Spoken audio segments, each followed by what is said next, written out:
Channel subscribe करंतु, video share करंतु, आउ बेल आइकन दबांतु।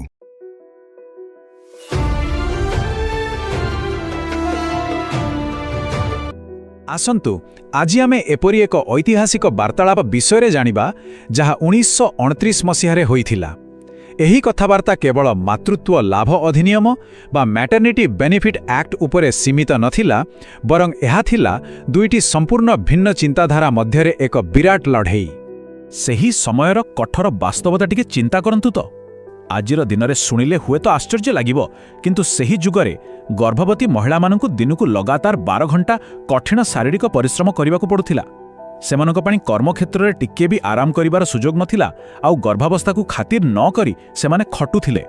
तेबे आमर प्रथम विभाग हेउछि लाभ बनाम मानविकता। माने सीधा कथारे कहिले व्यावसायिक लाभ और मनीषपणिया मध्यरे संघर्ष। एही ऐतिहासिक वितर्करे गोटे पटे थिले स्टीफेन, जिए व्यावसायिक एवं पुंजीवादी दिगकु गुरुत्व देउथिले। तांकर जुक्ति पूरा सीधासळख थिला, जदि कंपानी माने बिना कामरे श्रमिक मानकु दरमा देबे तेबे कंपानी दिवालिया होइजिबो नाही कि व्यावसायिक दृष्टिरु सेमानंक पई श्रमर मूल्य केवल टंका थिला, आउ किछि नहे।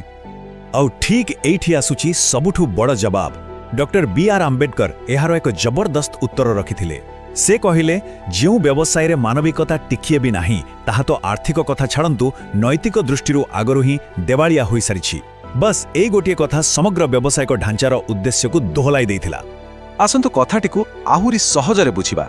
कॉर्पोरेट लोके एही 12 घंटार लगातार कामकु केवल एक साधारण श्रम चुक्ति बा बिजनेस कॉन्ट्रैक्ट बोली भाबुथिले, किंतु आंबेडकर एहाकु सीधासळख निष्ठुरता बोली वर्णना करथिले। एथिरु आमे स्पष्ट जानि पारिबा जे दुईटी दृष्टिकोण भितरे केते बड़ फरक थिला। एसबु सत्वे स्टीफेन निज जिद्रे पूरा अटल थिले। से आहुरी मध्य कहिले जे मालिक आ श्रमिकर संपर्क केवल कामकु नहीं गढ़ा। जदि गर्भवती महिला माने काम करि पारिबे नहीं तेबे सेमाने खाली घरे बसंतु। कोनोसी सहानुभूति बा दयार स्थान सेठारे आदो नथिला।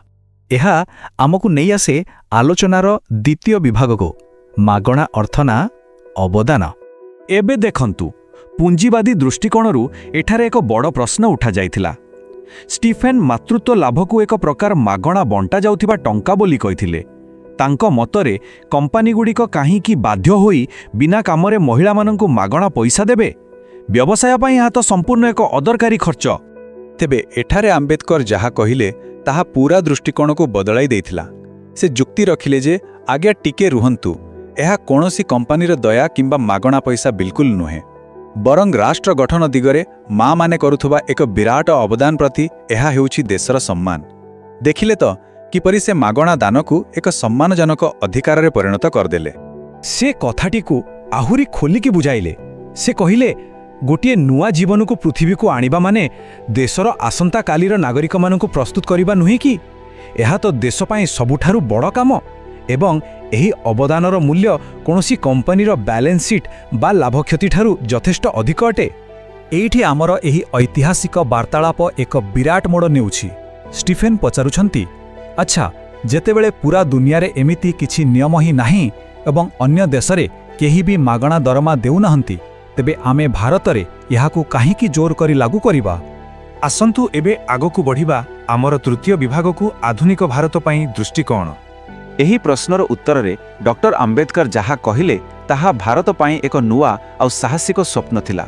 से कहिले जे बाकी दुनिया कौन करुछि सेथिरे आमर किछि जाय आसे नाही।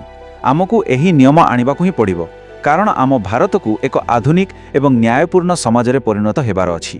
अन्यर नकल करिबा बदल रे आमकु ही प्रथमे एक भल उदाहरण सृष्टि करिबाकु हेबो। एही संपूर्ण बिलर मूल लक्ष्य बहुत वास्तविक एवं संवेदनशील थिला।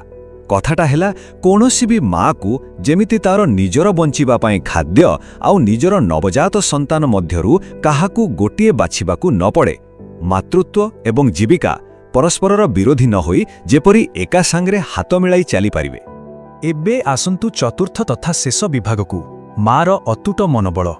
ई पूरा संघर्षरु गोटिए कथा पूरा स्पष्ट होई जाउची। महिला श्रमिक मानकर सही कठोर दुर्दशा एवं जंत्रणा आंबेडकरंकर मनोबल को केबे भी दुर्बल करि नथिला, बरं एहा तांकु भितरो आहुरी मजबूत करिथिला।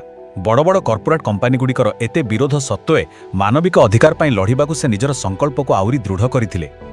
ଆଜିର ଏହି ଆଲୋଚନାକୁ ଶେଷ କରିବା ପୂର୍ବରୁ ଟିକେ ରହି ଏହି କଥାଟିକୁ ନିଶ୍ଚୟ ଭାବିବେ। ଯଦି କୌଣସି ଦେଶର ଭବିଷ୍ୟତ କେବଳ ତାର ନାଗରିକଙ୍କ ଉପରେ ହିଁ ନିର୍ଭର କରେ, ତେବେ ବ୍ୟବସାୟରୁ ମାନବିକତାକୁ ପୂରାପୂରି ହଟାଇ ଦେଇ କେବଳ ଲାଭ ଆଉ ଚୁକ୍ତିନାମାକୁ ଗୁରୁତ୍ୱ ଦେବା ସେହି ଦେଶ ପାଇଁ କେତେ ମହଙ୍ଗା ପଡ଼ିପାରେ। କ'ଣ କୌଣସି ଆଧୁନିକ ସମାଜ ଏହି ବିପୁଳ ମୂଲ୍ୟ ଦେଇ ପ୍ରକୃତରେ ସାମ୍ନାକୁ ବଢ଼ିପାରିବ କି? ଏହା ଏମିତି ଏକ ପ୍ରଶ୍ନ ଯାହା ଆମକୁ ଆଜି ବି ଚିନ୍ତା କରିବାକୁ ବାଧ୍ୟ କରୁଛି। ଜଡ଼ିତ ଥିବାରୁ ଅଶେଷ ଧନ୍ୟବାଦ।